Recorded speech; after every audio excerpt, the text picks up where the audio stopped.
चलिए बेटा, कल की क्लास में हम मैग्नेटिक फोर्स के बारे में डिस्कस कर रहे थे बेटा, ठीक है ना। आज हम last magnetic effects of current को समाप्त कर देंगे। लास्ट टॉपिक पढ़ते हैं इसका, फिर क्वेश्चंस करेंगे आज ही, ठीक है। लास्ट टॉपिक है बेटा अपना magnetic dipole moment. Magnetic dipole moment, magnetic dipole moment and torque, ये दो टॉपिक अपने पेंडिंग है, तो दोनों टॉपिक आज कवर करते हैं और फिर कुछ क्वेश्चंस करेंगे, ठीक है ना। जैसे एक वो अपना पिच वाला सवाल हो गया था, ठीक है ना, उस तरह के कुछ क्वेश्चंस हम डिस्कस करेंगे, ठीक है। मैग्नेटिक डाइपोल मोमेंट, ठीक है, जैसे आपने इलेक्ट्रिक डाइपोल मोमेंट पढ़ा था बेटा, ठीक है ना, कि दो अपोजिट चार्जेस जब होते हैं, पॉजिटिव और नेगेटिव जब होते हैं, तो वो एक डाइपोल की तरह बिहेव करता है। तो इसी तरह बेटा मैग्नेटिक डाइपोल मोमेंट भी होता है, ठीक है। कि कोई भी करंट कैरिंग लूप होता है ना बेटा, किसी भी शेप एंड साइज का, कोई भी करंट कैरिंग लूप, चाहे सर्कुलर हो चाहे स्क्वायर हो, एक करंट कैरिंग लूप एक डाइपोल की तरह बिहेव करता है, ठीक है ना। और ये हमें पहले भी पता है कि भाई ये एक करंट कैरिंग लूप है, तो यहाँ पे नॉर्थ पोल डेवलप होगा, एंटी क्लॉकवाइज करंट है, पीछे की डायरेक्शन में साउथ पोल, तो इसमें दो पोल्स डेवलप हो गए, तो ये डाइपोल बन गया, तो ये एक डाइपोल की तरह बिहेव करता है। कोई भी करंट कैरिंग लूप जो होता है वो एक डाइपोल की तरह बिहेव करता है, उसमें दो पोल्स जनरेट हो जाते हैं, एक नॉर्थ पोल और एक साउथ पोल।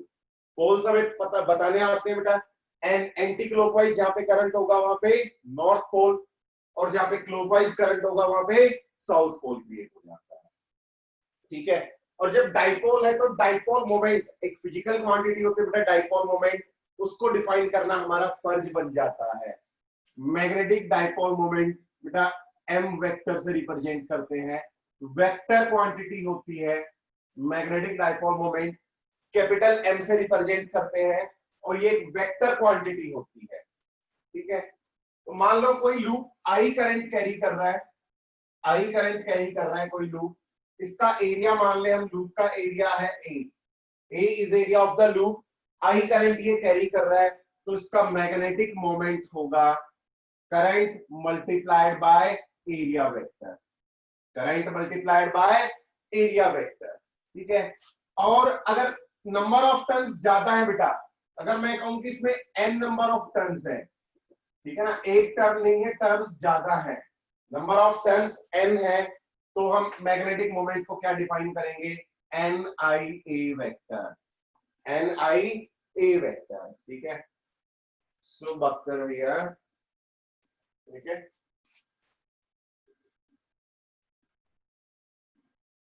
कोई स्टेप नहीं है बेटा, कोई स्टेप नहीं है, आई ये करंट है इनटू ए वेक्टर। आपको किसी भी लूप का डाइपोल मोमेंट निकालना है, तो उसमें से पास होने वाले करंट को आप उस लूप के एरिया से मल्टीप्लाई कर दें, आपको मैग्नेटिक डाइपोल मोमेंट मिल जाएगा। और नंबर ऑफ टर्न्स है तो नंबर ऑफ टर्न से भी मल्टीप्लाई कर दें से, ठीक है। मेन जो रोल होता है वो होता है डायरेक्शन का, कि मैग्नेटिक मोमेंट की डायरेक्शन क्या होगी, ठीक है। मैग्नेटिक मोमेंट की डायरेक्शन वही होगी जो डायरेक्शन एरिया वेक्टर की होती है, ठीक है। तो एरिया वेक्टर की जो डायरेक्शन होगी, डायरेक्शन जो एरिया वेक्टर की होगी वही किसकी डायरेक्शन होगी, मैग्नेटिक मोमेंट की, ठीक है। और एरिया वेक्टर की डायरेक्शन भी हम करंट के अकॉर्डिंग देते हैं, ठीक है ना। जैसे करंट बेटा इस डायरेक्शन में फ्लो कर रहा है, तो फिंगर्स को करंट कह रहा हूं, कर्ल करो, तो थंब आपको क्या बताएगा, डायरेक्शन ऑफ एरिया वेक्टर या डायरेक्शन ऑफ मैग्नेटिक मोमेंट। तो आप राइट हैंड थंब रूल से भी दे सकते हैं डायरेक्शन इसकी, मैग्नेटिक मोमेंट की, राइट हैंड थंब रूल, जहां पे फिंगर्स क्या बताएंगी, डायरेक्शन ऑफ करंट, और थंब बताएगा हमें डायरेक्शन ऑफ मैग्नेटिक मोमेंट, ठीक है। तो इस लूप के लिए अगर हम बात करें, एंटी क्लॉकवाइज करंट फ्लो कर रहा है बेटा, तो इसका मैग्नेटिक मोमेंट किस डायरेक्शन में होगा, बाहर की तरफ। मैग्नीट्यूड ये रहा एन आई ए, और डायरेक्शन होगी इसकी आउटवर्ड, तो इस लूप का मैग्नेटिक मोमेंट होगा आउटवर्ड डायरेक्शन में, इसका मैग्नेटिक मोमेंट होगा, ठीक है। मैग्नेटिक डाइपोल मोमेंट पे स्ट्रेट क्वेश्चन नहीं पूछा जाता, मैग्नेटिक डाइपोल मोमेंट का हम यूज करते हैं बेटा टॉर्क निकालने में यूज करते हैं, ठीक है। वैसे एक दो प्रॉब्लम मैं भी डिस्कस करता हूं, डाइपोल मोमेंट की एक प्रॉब्लम डिस्कस करते हैं हम लोग, ठीक है।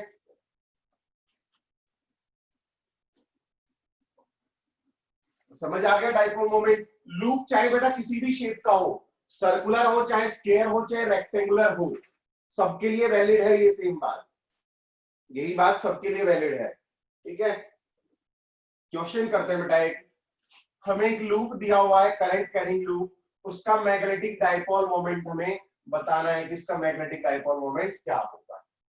ठीक है, X Y Z, X Y Z, एक लूप है जो करंट कैरी कर रहा है। दूसरे मार्कर से बना देते हैं लूप को।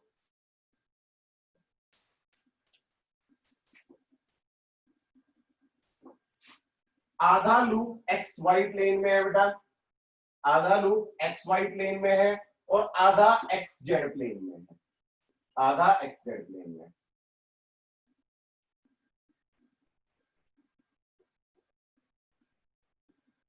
आधा लूप एक्स वाई प्लेन में और आधा एक्स जेड में। ठीक है ना, जैसे नोटबुक होती है ना, इस तरह से है, आधा लूप इधर आधा लूप इधर, ऐसे टी एल शेप में, एल शेप में है ये लूप बेटा।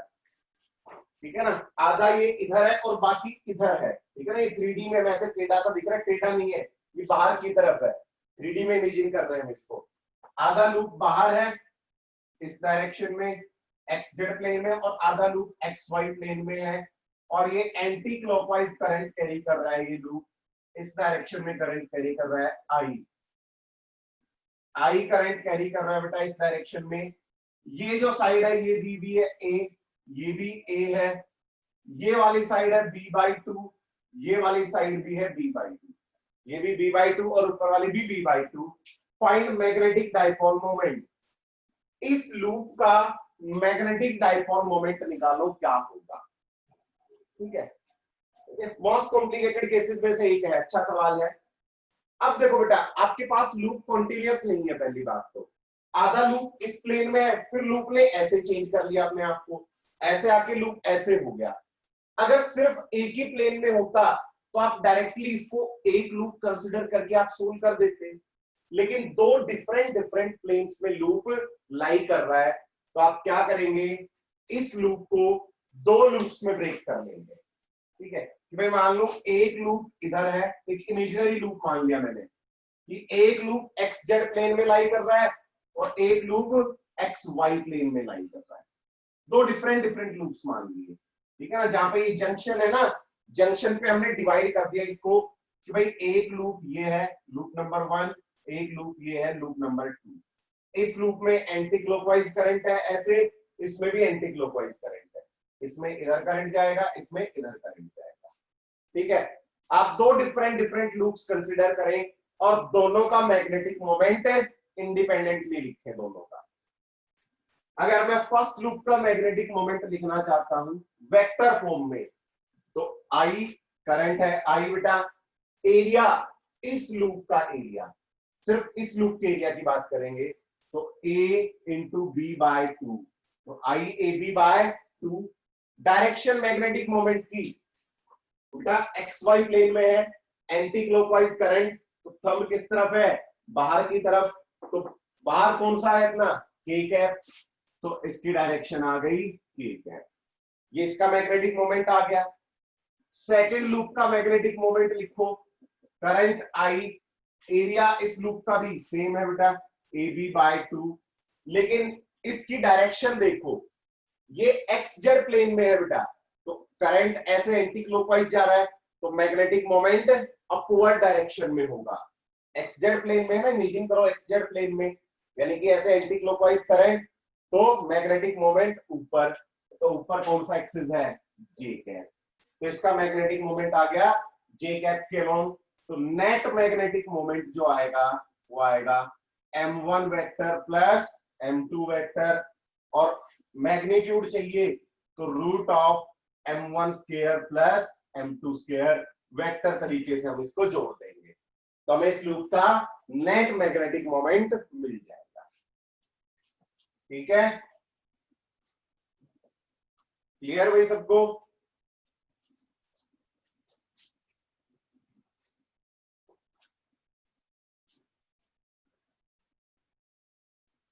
ओके जी, ठीक है। नेक्स्ट बेटा हेडिंग डालें टॉर्क,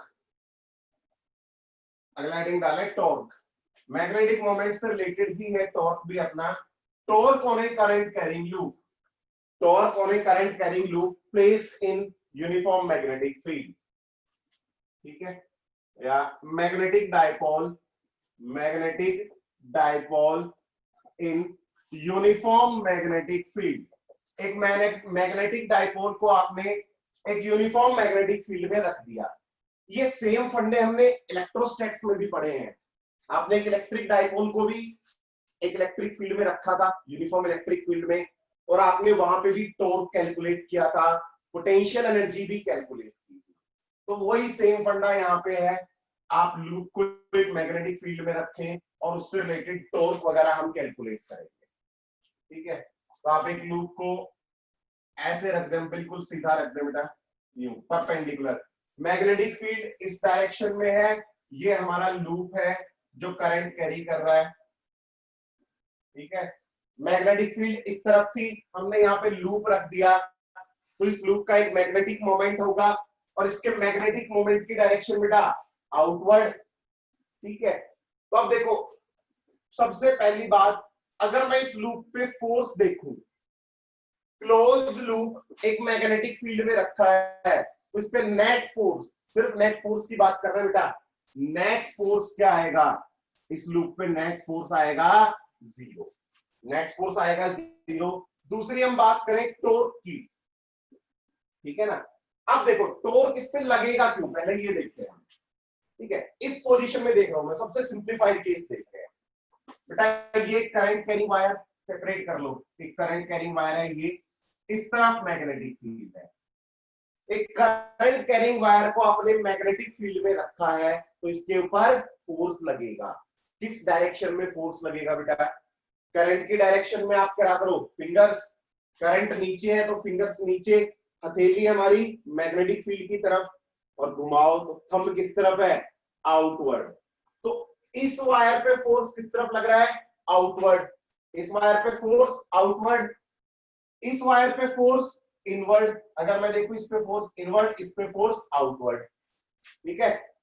इस वायर पे फोर्स अंदर लगेगा, इस पे बाहर की तरफ। इस पे फोर्स किस तरफ लगेगा?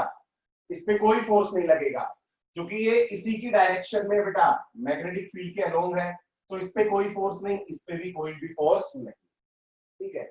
अब देखो, दो इक्वल एंड अपोजिट फोर्सेस एक बॉडी के ऊपर लग रहे हैं, तो ये कपल बन गया, यानी कि ये टॉर्क अप्लाई करेगा। ये जो फोर्सेस है, ये जो कपल क्रिएट हुआ, ये टॉर्क अप्लाई करेगा, और इस टॉर्क की वजह से ये लूप रोटेट होगा, ऐसे रोटेट होगा ये लूप, ठीक है। ये इधर खींच रहा है भाई, एक लूप था, एक उधर से खींच रहा है, एक इधर से, तो ये ऐसे रोटेट होगा लूप, ठीक है। और कब तक रोटेट होगा? जब तक टॉर्क जीरो नहीं हो जाता। और टॉर्क जीरो कब होगा? जब ये बिल्कुल, या मैं क्या कहूं, टॉर्क का पहले फॉर्मूला डिफाइन कर देते हैं। तो टॉर्क लगेगा क्यों, वो रीजन पता चल गया बेटा, क्योंकि दो इक्वल एंड अपोजिट फोर्सेस लग रहे हैं और वो कपल प्रोड्यूस करेंगे, उस कपल की वजह से एक टॉर्क लगेगा इसके ऊपर, ठीक है। समझ आया सबको कि टॉर्क लगेगा क्यों? और इसका फॉर्मूला होगा बेटा टॉर्क का m cross B, m cross B, और मैग्नीट्यूड वाइज हम बोल सकते हैं M B sine theta, M B sine theta, ठीक है ना। मैग्नेटिक मोमेंट और मैग्नेटिक फील्ड का क्रॉस प्रोडक्ट, या एम बी साइन थीटा, ठीक है। अगर थीटा 90 डिग्री है, थीटा इस केस में थीटा क्या है बेटा अपना?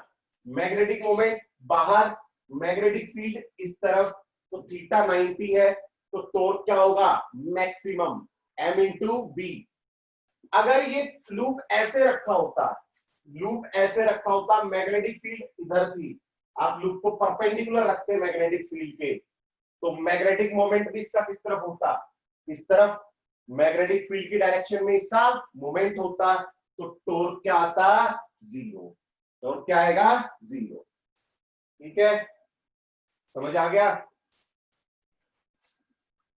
हाँ जी, क्लियर सबको? टॉर्क कब लगेगा, क्यों लगेगा, किन किन सिचुएशंस में लगेगा? टॉर्क सिर्फ और सिर्फ तभी लगेगा जब लूप मैग्नेटिक फील्ड के परपेंडिकुलर नहीं होगा। लूप का जो एरिया है, या फिर मैं क्या कह दूं, लूप का एरिया मैग्नेटिक फील्ड की डायरेक्शन में अगर नहीं होगा तो टॉर्क लगेगा। अगर एरिया और मैग्नेटिक फील्ड एक डायरेक्शन में हो गए तो थीटा क्या हो जाएगा, जीरो। और अगर थीटा जीरो तो इसके ऊपर कोई भी टॉर्क नहीं लगेगा। तो आप लिख लें सब केसेस इसमें। केस वन, जब थीटा 90 डिग्री होगा तो टॉर्क मैक्सिमम होगा और मैक्सिमम टॉर्क का फॉर्मूला होगा mv। केस टू, जब थीटा जीरो होगा तो टॉर्क क्या होगा बेटा, जीरो। उस पे टॉर्क क्या लगेगा, जीरो। ठीक है, जब थीटा की वैल्यू जीरो हो जाएगी यानी कि मैग्नेटिक मोमेंट या एरिया और मैग्नेटिक फील्ड दोनों सेम डायरेक्शन में अगर हो जाएंगे तो उस केस में इसके ऊपर टॉर्क जीरो लगेगा। ठीक है, और बेटर एक्सप्लेनेशन देते हैं इसका, टॉर्क से भी ज्यादा अच्छा एक्सप्लेनेशन देते हैं। पोटेंशियल एनर्जी लिखो बेटा, potential energy of a dipole, क्योंकि ये तीनों चीजें हमने इलेक्ट्रिक फील्ड में भी डिफाइन की थी तो यहां पे भी डिफाइन करेंगे। Potential energy U, potential energy, और पोटेंशियल एनर्जी का फॉर्मूला होता है -m.b, या पोटेंशियल एनर्जी क्या होगा बेटा, mb cos theta, minus sine, क्योंकि स्केलर क्वांटिटी है तो साइन जरूरी है। पोटेंशियल एनर्जी का फॉर्मूला हो गया mb cos theta, mb cos theta. ठीक है, अब देखो आपको स्टेबिलिटी का किस्सा पोटेंशियल एनर्जी से पता है ना, कि स्टेबिलिटी मैक्सिमम कब होती है। स्टेबिलिटी मैक्सिमम होने के लिए पोटेंशियल एनर्जी मिनिमम होनी चाहिए या मैक्सिमम। स्टेबिलिटी मैक्सिमम हो उसके लिए पोटेंशियल एनर्जी मिनिमम होनी चाहिए, बिल्कुल सही बात है बेटा। ठीक है, अब पोटेंशियल एनर्जी की मिनिमम वैल्यू क्या होगी, जब कोस थीटा 1 होगा, क्योंकि नेगेटिव है ना बेटा, मिनिमम वैल्यू हो सकती है -mb, या फिर हम कहें जब थीटा क्या हो, 0 डिग्री हो, जब थीटा 0 डिग्री हो। और मैक्सिमम कब होगी potential energy, potential energy maximum कब होगी, जब कोस थीटा -1 हो, जब कोस थीटा -1 हो, और -1 यानी कि थीटा क्या हो जाएगा, मैक्सिमम क्या हो सकती है mb, यानी कि थीटा क्या होगा 180 डिग्री। ये पोटेंशियल एनर्जी मैक्सिमम।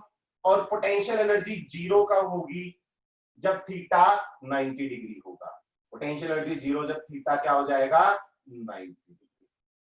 ठीक है, अब देखो टॉर्क वाला सारा फंडा इससे एक्सप्लेन करते हैं।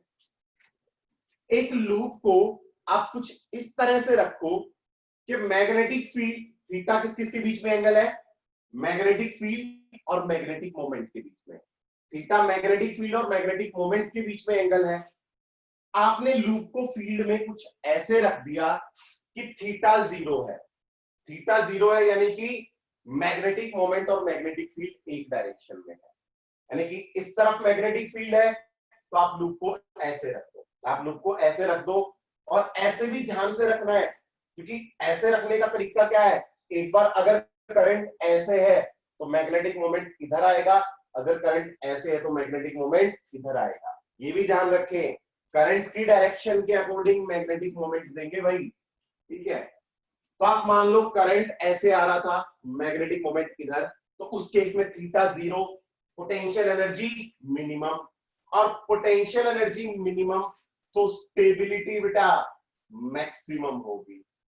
इस केस में बॉडी स्टेबल होगी, ये लूप स्टेबल होगा। जब थीटा 0 डिग्री हो जाएगा ना तो लूप स्टेबल होगा। स्टेबल का मतलब कि अब उस पर कोई टॉर्क नहीं लगेगा। स्टेबल का मतलब यही कि उस पर कोई भी टॉर्क नहीं लगेगा, वो उस पोजीशन में स्टेबल रहेगा। ठीक है, अगर आप उसको वहां से पोजीशन से थोड़ा बहुत हिला देते हैं तो वापस अपनी पोजीशन पे आ जाएगा। ठीक है ना, वो डिस्प्लेस नहीं होगा अपनी पोजीशन से। ठीक है ना, आप कोशिश करोगे लूप को थोड़ा सा ऐसे घुमाने की तो वापस से अपनी पोजीशन में आ जाएगा। इसको कहते हैं स्टेबल पोजीशन, स्टेबल इक्विलिब्रियम या स्टेबल इक्विलिब्रियम बोल देते हैं। अच्छा, पोटेंशियल एनर्जी मैक्सिमम जब थीटा 180, यानी कि मैग्नेटिक मोमेंट इधर हो और मैग्नेटिक फील्ड इधर हो, मैग्नेटिक फील्ड इधर, यानी कि लूप में करंट ऐसे है, मैग्नेटिक मोमेंट इधर मैग्नेटिक फील्ड इधर, तो उस केस में लीस्ट स्टेबल होगा, ये सबसे कम स्टेबल होगा इस केस में। मतलब कि आप वहां से उसको हल्का सा भी डिस्प्लेस करेंगे ना तो ये रोटेट करने लग जाएगा। और कब तक रोटेट करेगा? जब तक थीटा 0 डिग्री नहीं हो जाता। इस पे टॉर्क तब तक लगेगा जब तक थीटा 0 डिग्री नहीं हो जाता। ठीक है। और थर्ड केस, जब पोटेंशियल एनर्जी अपनी 0 होगी, यानी कि theta is equal to 90, theta 90 इस केस में, तो इस केस में भी इसके ऊपर लगेगा टॉर्क। और टॉर्क की ख्वाहिश क्या होती है? ये टॉर्क हरदम क्या कोशिश करेगा कि मैग्नेटिक मोमेंट को मैग्नेटिक फील्ड की डायरेक्शन में अलाइन करने की कोशिश करेगा। ठीक है। हरदम टॉर्क तब तक लगेगा जब तक कि मैग्नेटिक मोमेंट मैग्नेटिक फील्ड की डायरेक्शन में नहीं हो जाता। ठीक है। तो एक टीएनटी बनाए और उसमें लिख लें, टीएनटी बना के लिख लें, magnetic moment always, magnetic moment always try to align along magnetic field.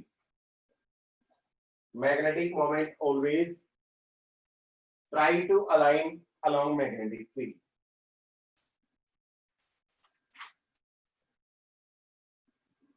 ठीक है। Magnetic effects of electric current की थ्योरी खत्म हो गई है बेटा। ठीक है। अब करेंगे हम इसके questions. Magnetic effects of current खत्म हुआ है, मैग्नेटिज्म एंड मैटर हमारा बचता है अभी। ठीक है। मैग्नेटिज्म एंड मैटर को मैं पीपीटी के थ्रू पढ़ाऊंगा आपको, क्योंकि उसमें अर्थ मैग्नेटिक फील्ड है जो प्योरली 3D है। ठीक है। और 3D यहाँ बोर्ड पे एक्सप्लेन करना उसको थोड़ा मुश्किल हो जाता है, आप लोगों के लिए समझना मुश्किल हो जाएगा। तो उसको हम एक पीपीटी के थ्रू किसी दिन एक एक्स्ट्रा क्लास रखेंगे और एक ही क्लास में हम मैग्नेटिज्म को सम अप कर देंगे। ठीक है। नेक्स्ट हम कल से नया टॉपिक स्टार्ट करेंगे अपना ईएमआई। ठीक है। मैग्नेटिज्म के लिए एक, जैसे आपको बताया कि पीपीटी रखेंगे हम, उसमें मैं एक क्लास रखूंगा 1.5 घंटे की या 2 घंटे की, उसमें खत्म हो जाएगा वो सारा। ठीक है। ऑनलाइन पीपीटी के थ्रू पढ़ेंगे हम। ठीक है। मैग्नेटिक इफेक्ट्स ऑफ करंट में किसी को कोई डाउट है, कुछ पूछना है तो पूछ लो बेटा, वरना फिर हम प्रॉब्लम्स पे चलते हैं, क्वेश्चंस करते हैं हम, फिर सारे टॉपिक से रिलेटेड थोड़े थोड़े क्वेश्चंस देख लेते हैं।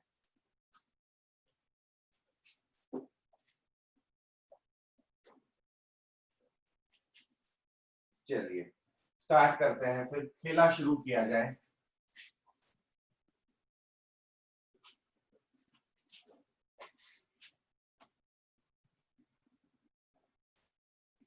किसी को कुछ नहीं पूछना, फिर करें खेला शुरू।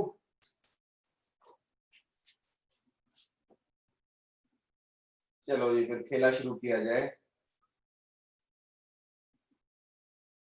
सबसे पहला वो पिच वाला ही सवाल था, है ना, वो पिच वाला रहता है लेकिन पाथ वाला, तो उसको एक क्वेश्चन के थ्रू कर लेते हैं। पहला क्वेश्चन है बेटा, लिखिए सही बच्चे। Charge particle enters a magnetic field. A charged particle enters a uniform magnetic field with velocity vector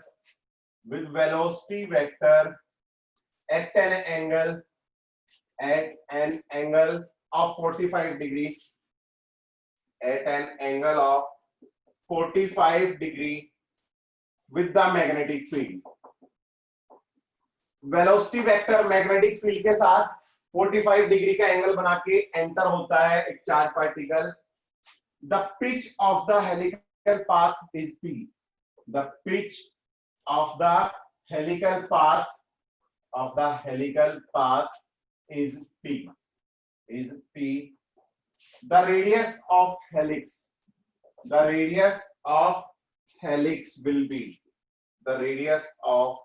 helix will be, बताओ उस हेलिक्स का रेडियस क्या होगा। ठीक है। बिल्कुल वैसा ही सवाल है बेटा कि एक मैग्नेटिक फील्ड है B, इसमें एक चार्ज पार्टिकल v वेलोसिटी से एंटर करता है। v वेलोसिटी से एक चार्ज पार्टिकल जिसका चार्ज है q, मास है m, 45 डिग्री का एंगल बना के मैग्नेटिक फील्ड के साथ वो इसमें एंटर करता है।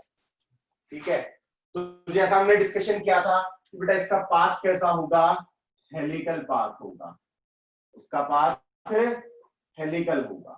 ठीक है ना, स्प्रिंग टाइप का, कि ये रोटेट करते करते आगे बढ़ेगा, घूमते घूमते घूमते घूमते भी ये आगे बढ़ेगा। ठीक है, और उस दिन हमने डिस्कशन कर लिया था कुछ एक अपना कि आप इस वेलोसिटी के दो कंपोनेंट करोगे, हॉरिजॉन्टल कंपोनेंट आएगा बेटा v cos 45 डिग्री और vertical component v sin 45 degree, v sin 45 degree. ठीक है, इस कंपोनेंट की वजह से मैग्नेटिक फोर्स लगेगा, इस पे कोई भी फोर्स नहीं लगेगा, ये कंपोनेंट हमारा कांस्टेंट रहेगा। ये कंपोनेंट पार्टिकल को आगे ले जा रहा है, ये कंपोनेंट पार्टिकल को सर्कल में घुमा रहा है। यहां तक डिस्कस कर लिया था, किसी को कोई परेशानी थी इसमें? इस कंपोनेंट को भूलो, इसकी वजह से क्या होगा बेटा, एक चार्ज पार्टिकल मैग्नेटिक फील्ड के परपेंडिकुलर मूव कर रहा है तो वो एक सर्कल परफॉर्म करेगा, सर्कल बनाएगा। ठीक है ना, वो एक सर्कल बनाएगा और ये वाला कंपोनेंट भी है साथ में, तो वो सर्कल बनाते बनाते आगे भी बढ़ेगा, ये कंपोनेंट उसको आगे लेके जाएगा। ठीक है, तो दो कॉन्जिक्यूटिव सर्कल्स के बीच में जो डिस्टेंस होती है इसको हम बोलते हैं बेटा पिच। इस डिस्टेंस को बोलते हैं पिच, पी से डिनोट करते हैं इसको, पिच को हम पी से डिनोट करते हैं, P is the pitch.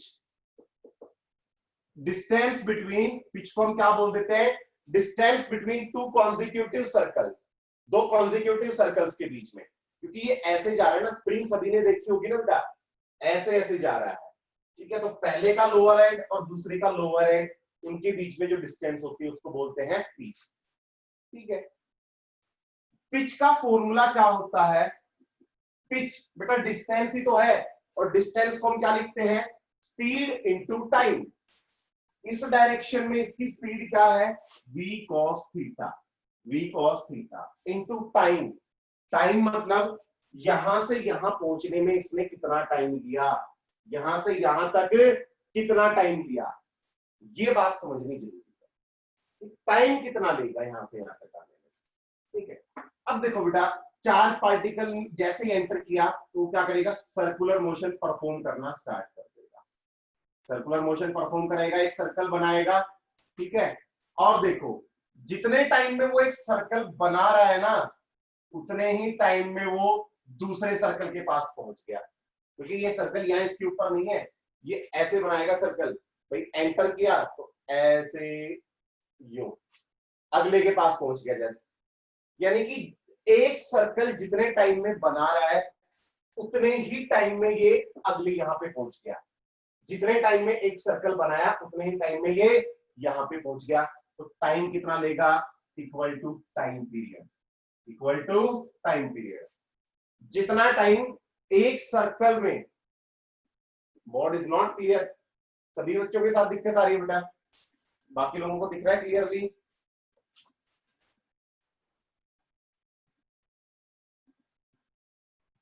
Clear है बेटा, फिर आपके एंड पे ही प्रॉब्लम है फिर तो। ठीक है, तो जितने टाइम में ये यहां से यहां पहुंचा उतने ही टाइम में इसने एक सर्कल भी पूरा कर लिया, तो कितना टाइम लगेगा, equal to time period, equal to time period. ठीक है, और टाइम पीरियड हमें निकालना आता है बेटा, क्योंकि देखो सर्कल के रेडियस का फॉर्मूला क्या होता है, mv upon Q B, mv upon Q B. ठीक है जी, और टाइम पीरियड का फॉर्मूला क्या होता है, 2 pi r divided by B. Time period को हम लिखते हैं 2 pi r divided by B, तो आर की वैल्यू रख दो बेटा यहाँ पे, तो 2 pi m by q B, 2 pi m by q B. Time period को हम क्या लिख सकते हैं, 2 pi m by q B. ठीक है, समझ आया यहां तक सबको, टाइम पीरियड तक?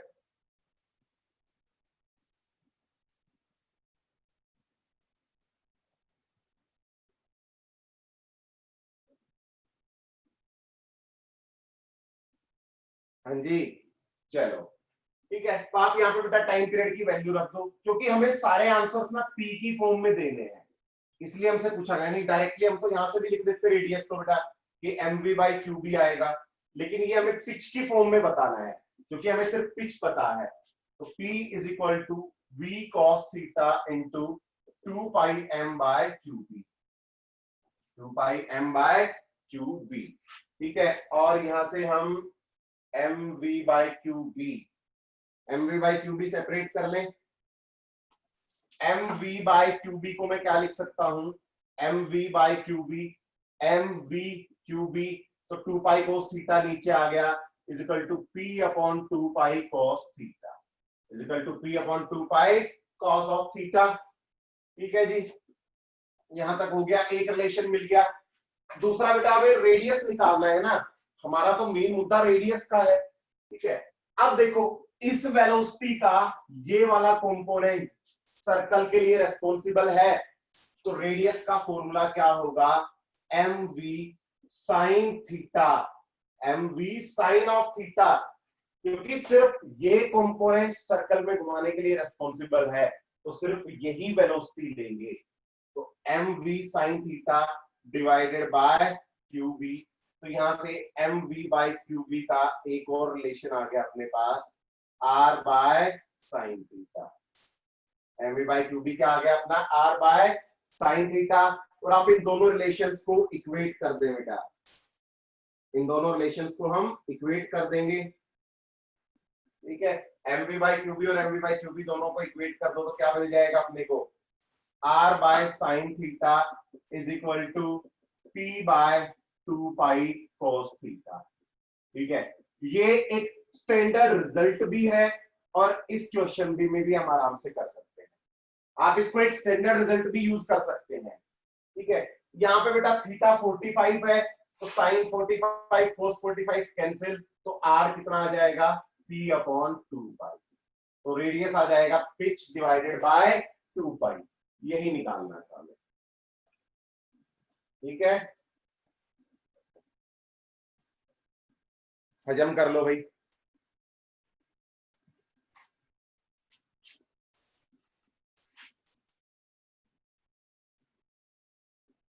हो गया सबको हजम, चलो तब तक मैं इंक डाल लेता हूँ मार्कर में, तुम हजम करो तब तक।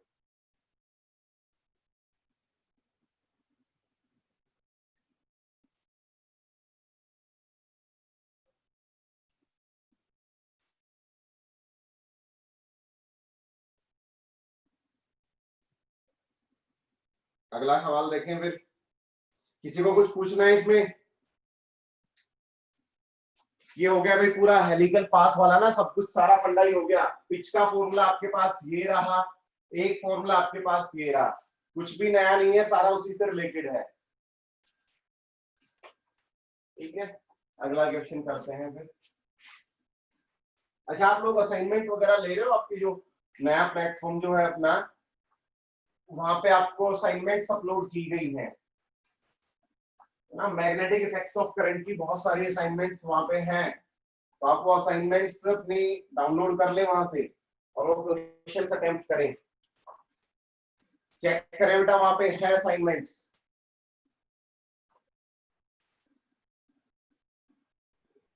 मैं आपको स्क्रीनशॉट सेंड कर दूंगा उसका, ठीक है, मैं स्क्रीनशॉट सेंड कर दूंगा, अगर नहीं होंगी तो मैं अपलोड कर देता हूँ आज, ठीक है। आप लोग क्वेश्चंस कर लें उसमें से।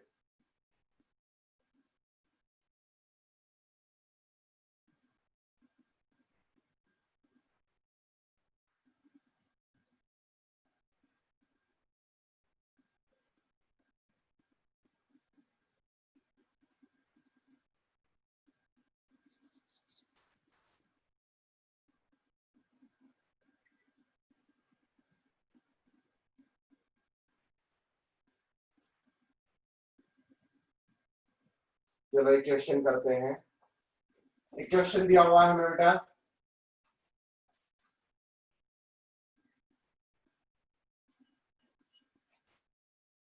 एक फ्रेम दी हुई है हमें, एक स्क्वायर फ्रेम है,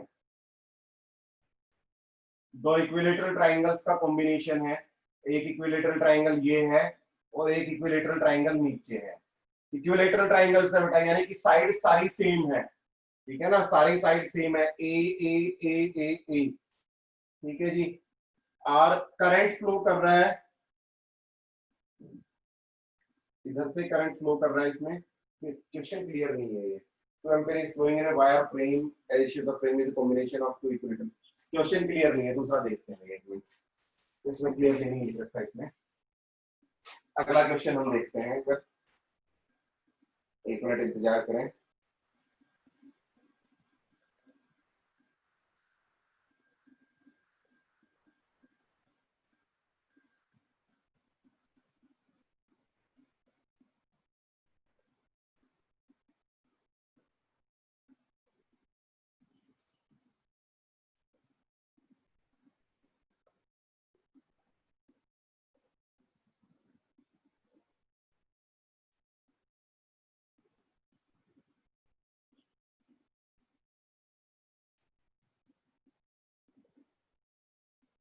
क्वेश्चन से गायब हो जाते हैं यार।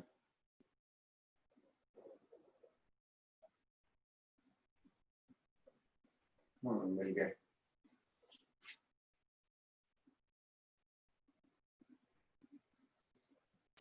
क्वेश्चन है बेटा, ए charge particle of mass, A charge particle of mass, A charge particle of mass 10 power minus 2 kg, 10 power minus 2 kg and charge 10 power minus 5 coulomb enters a magnetic field, enters a magnetic field of magnitude 1 Tesla, enters a magnetic field of 1 Tesla. For what value of velocity, for what value of velocity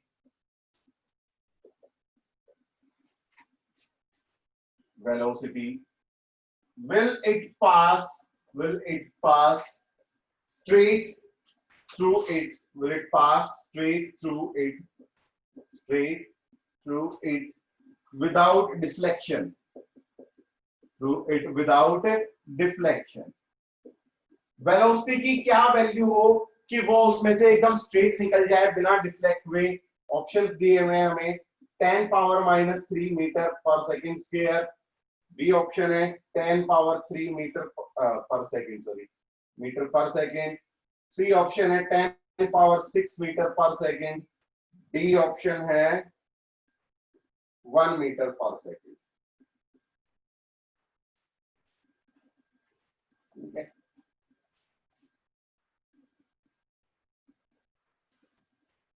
बताओ भाई, एक charge particle एक magnetic field में enter करता है और वो सीधा निकल जाए बिना डिफ्लेक्शन के, बिना डिफ्लेक्शन के सीधा निकल जाए, मतलब उसकी वेलोसिटी क्या होनी चाहिए, किस वेलोसिटी से आप उसको थ्रो करेंगे बिना डिफ्लेक्शन के निकल जाए। कुछ भी नहीं दिया हुआ कि मैग्नेटिक फील्ड किस तरफ है, चार्ज की वेलोसिटी किस तरफ है, सब कुछ खुद से एज्यूम करके करना है, अपना दिमाग इस्तेमाल करना है। तो ट्राई करें बच्चे इसको।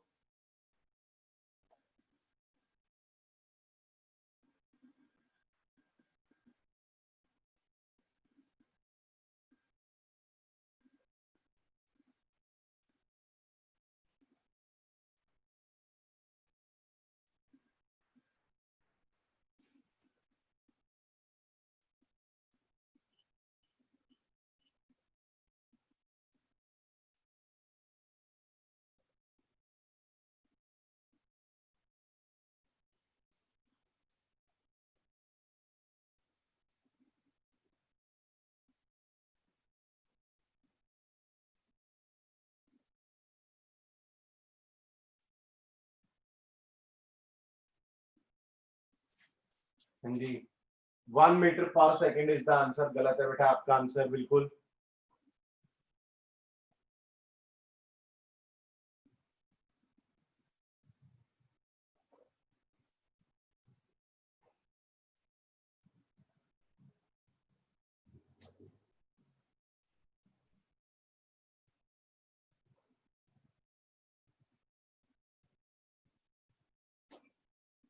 कोई और भाई बंधु जवाब देना चाहता है?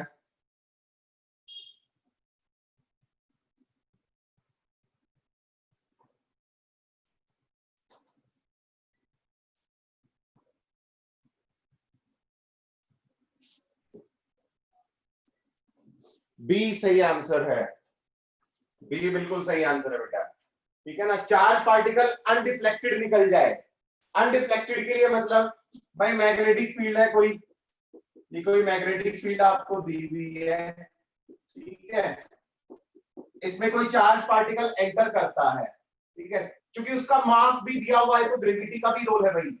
चार्ज पार्टिकल मान लो इधर से एंटर करता है किसी वेलोसिटी से, ठीक है ना, चार्ज पार्टिकल इधर से एंटर करता है किसी वेलोसिटी से और एकदम सीधा निकल जाए।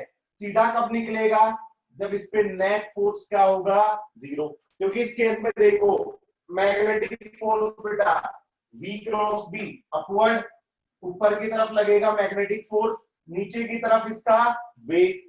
तो अनडिफ्लेक्टेड कब निकलेगा, जब नेट फोर्स जीरो हो जाएगा, यानी कि मैग्नेटिक फोर्स किसके इक्वल हो जाएगा, वेट ऑफ द बॉडी के इक्वल। मैग्नेटिक फोर्स होता है QVB और ये वेट mg, तो वेलोसिटी क्या आएगी mg अपॉन QV। मास 10 पावर -2 g 10 पावर चार्ज -5 और मैग्नेटिक फील्ड 1 है तो -5, तो कितना बचेगा, वेलोसिटी इज कितना आ जाएगी भैया इसमें,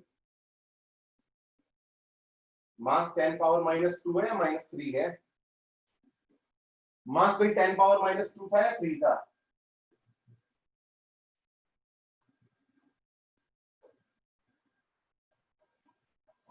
मैंने डिक्टेट क्या किया था आपको मास का,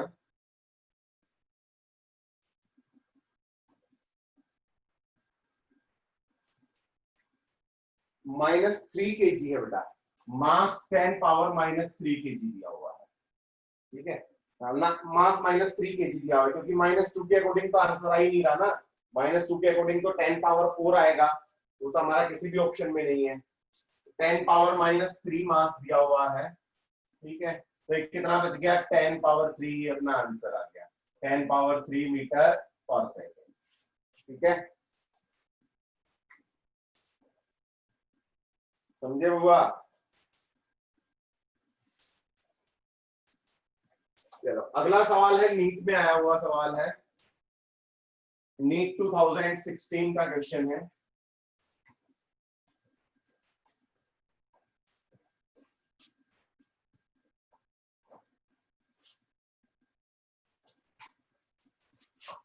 चलिए करते हैं बेटा अपना अगला सवाल, क्या कहता है, a long wire carrying current, a long wire carrying a steady current, carrying a steady current,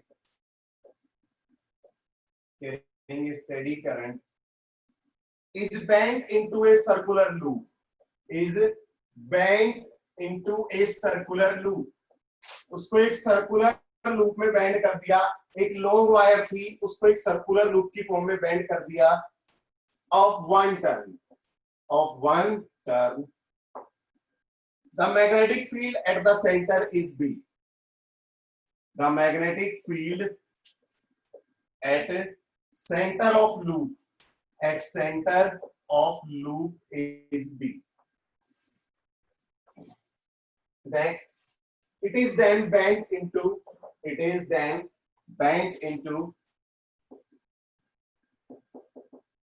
a circular coil, into a circular coil of n turns, the magnetic field, find the magnetic field at center, find the magnetic field at center। तो बताओ अब की बार magnetic field क्या होगी उसके centre पे, options दिए हुए हैं, n times of B, B option है n square times of B, C option है 2nB, D ऑप्शन है 2n स्क्वायर B, ठीक है। एक स्ट्रेट वायर थी, बहुत लंबी स्ट्रेट वायर थी, उसको एक सर्कुलर लूप की फॉर्म में बेंड कर दिया, स्ट्रेट वायर का सर्कुलर लूप बना दिया, करंट कैरिंग वायर थी, तो जब एक लूप बनाया तो मैग्नेटिक फील्ड उसके सेंटर पे मैग्नेटिक फील्ड थी B, ठीक है। अब क्या किया, उसको n लूप्स बना दिए, सेम वायर थी, लेंथ वही थी, लेकिन अब क्या n नंबर ऑफ लूप्स बना दिए। तो बताओ अब उसके सेंटर पे मैग्नेटिक फील्ड क्या होगी, B की फॉर्म में बताना है हमें। ऑप्शंस आपके सामने हैं, ट्राई करें।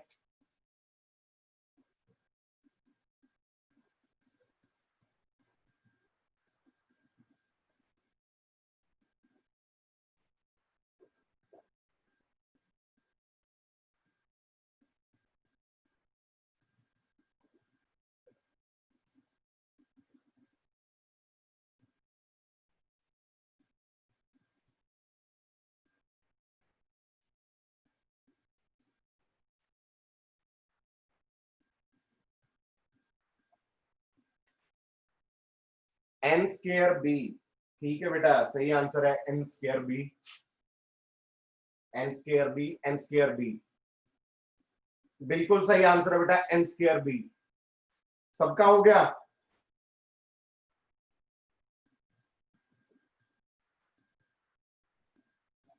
करवाना पड़ेगा ये क्वेश्चन या कर लोगे?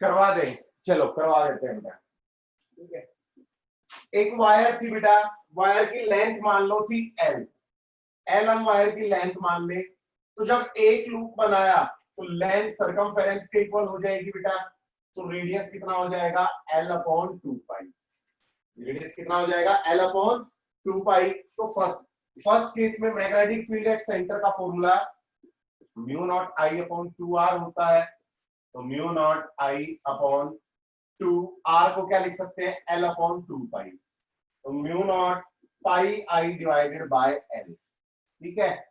सेकंड केस में क्या कह रहा है बेटा, B dash mu naught I, current same है बेटा, mu naught I upon 2 R, upon 2 R, लेकिन अब की बार क्या कर रहा है एन नंबर ऑफ टर्न्स है, तो एन नंबर ऑफ टर्न्स के लिए तो सबसे पहले मैग्नेटिक फील्ड को नंबर ऑफ टर्न्स से मल्टीप्लाई करेंगे, तो अपना फॉर्मूला बन गया mu naught N I divided by 2 are.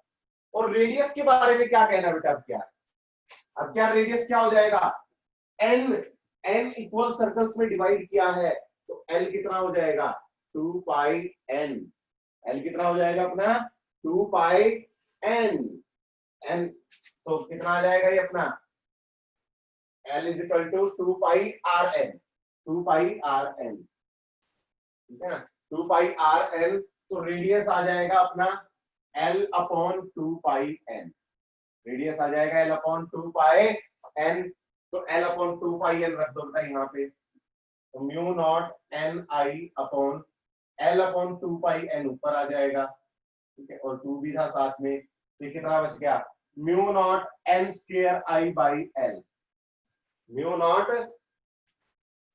N square, हाँ mu naught n square I by L, pi साथ में, ठीक है, और mu naught pi I by L क्या था बी, तो ये क्या आ गया B into n square, n square B हमारा फाइनल आंसर आ जाएगा, ठीक है। नेक्स्ट क्वेश्चन लिखते हैं,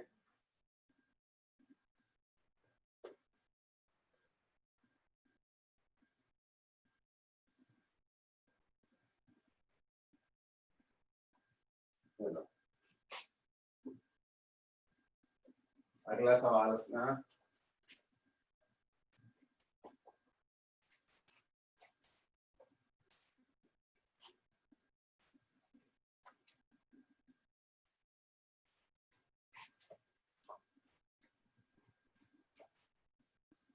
इस सर्कुलर कॉइल ABCD, इस circular coil ABCD carrying a current I, carrying a current I is placed in uniform magnetic field, is placed in uniform magnetic field if the magnetic force, if the magnetic force on segment AB is F vector. On segment AB is F vector. Then the force on remaining segment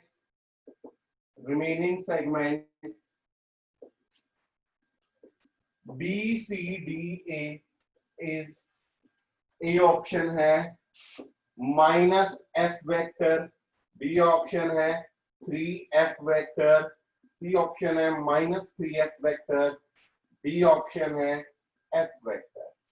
ठीक है, अब diagram हमें दिया हुआ है, ये loop है भाई, ठीक है ना, ये हमारा लूप है, मैग्नेटिक फील्ड है अंदर की तरफ, मैग्नेटिक फील्ड है, यूनिफॉर्म मैग्नेटिक फील्ड है। ठीक है, ये पॉइंट है ए, ये पॉइंट है बी, ये है सी और ये है डी। ये भी डायमीटर है, ये भी डायमीटर है, ये एंगल्स भी 90 90 के।